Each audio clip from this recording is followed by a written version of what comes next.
language exchange doesn't work. That's something that I hear quite often, and to be honest, I have failed many times, you know, like doing a language exchange with someone.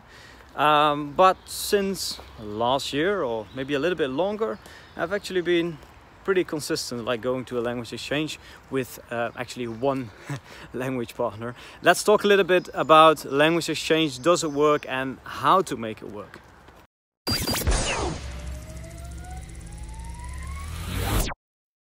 Hey guys, today I'm here again with Stefano. Stefano, a friend, Stefano also speaks many languages.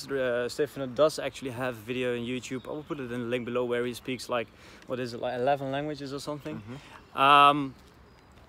Stefano is also my language exchange partner. What does that mean? That means that every now and then, whenever we feel like drinking a beer basically, we meet, we go to a cafe, and or it's more like a bar actually, and we practice the languages that we speak.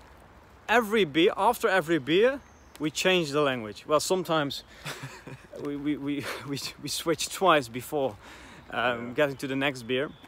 But finding a good language exchange partner is not very easy. No, wait, first. I'm very happy actually that I have Stefano as a language exchange partner, because Stefano speaks, well, many languages. He speaks many languages better than I do, so I can learn a lot from that. He speaks great German, French, Portuguese, a few others. Italian, of course.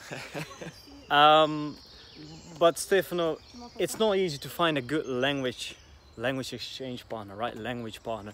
What do you think is necessary if you want a language exchange that works? I think the most important thing is to find a common interest, a strong common interest, which in our case may be language learning. And then from there you start and you develop a friendship.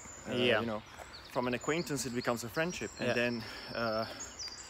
Because what do we mean here with a common interest? Well, it's obviously, you know, there are lots of people interested in learning foreign languages, and it's pretty easy to find a language exchange partner these days with the internet. But what often happens is that you go to an event, you talk to a person once, and yeah, you do have some things in common, because otherwise you would not end up at the same place. But after that, that's basically it, and you're not so interested in the person anymore. So what we mean with a you need to have a real common interest. For Stefano, a long-term common interest. So Stefano is super passionate about learning languages. He also works as a language teacher, a translator. Well, we have language books, so we have lots of things to talk about. Right.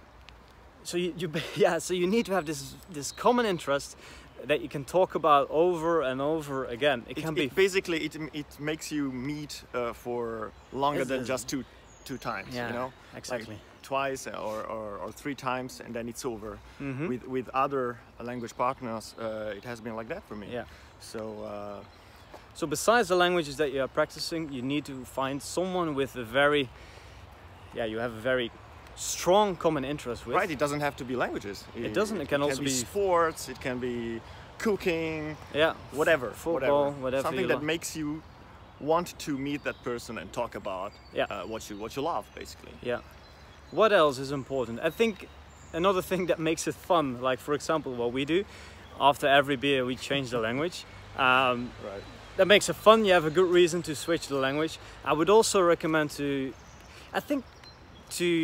do an exchange with native speakers. I don't think that you necessarily have to do it with native speakers of the languages that you practice. It doesn't have to do. It doesn't have to be. I mean, we have never practiced Italian or Dutch in our native languages, right? Exactly. So you can practice all the languages that you have in common. It doesn't have to be your native language. Yeah, and I've learned a lot of German and French and Portuguese from Stefano, because he speaks. And almost all of my Chinese comes from this man. So I mean, so yeah, you can help each other out. And you do not necessarily with your own native language, right? Right. What else do we have? What else is important?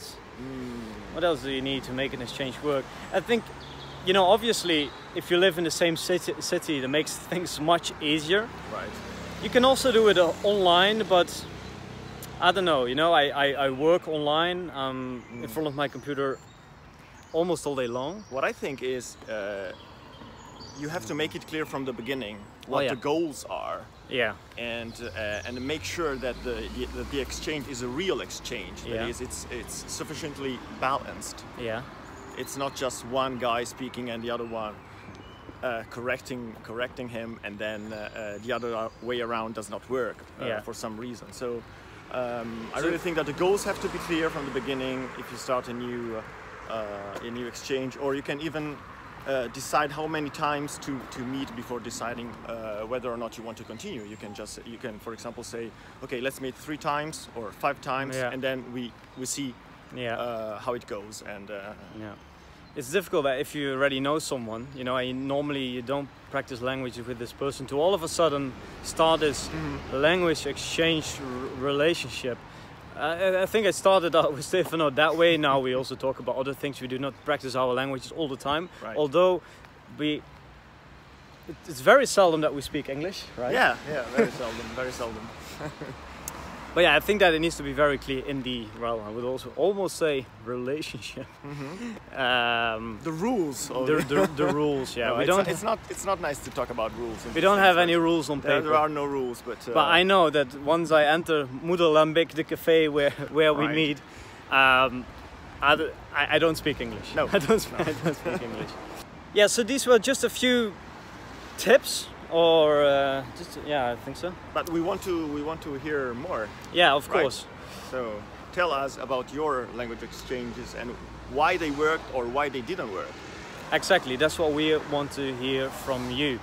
If you want to know more about Stefano, I will put a link in the description below where you can see him speaking 11 languages. And that was it for today. It was nice talking to you again. Let us know why a language exchange doesn't work or why it works for you. Right. Ciao. Ciao.